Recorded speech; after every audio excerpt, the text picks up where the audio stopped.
जन्माची फाटकी गरिबी आणि त्यातनं तुझा सोन्यासारखा बाप फार व्यसनापायी भाकरनं मोडताच गेला आणि ट्रकनं चिरडलं.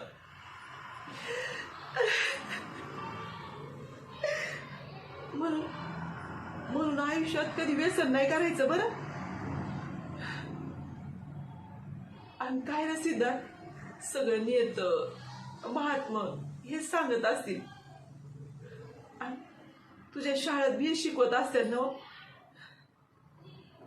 हे बघ, कमी शिकला तरी चालेल, पण चांगला माणूस म्हणून जगता आलं पाहिजे, एवढंच बस.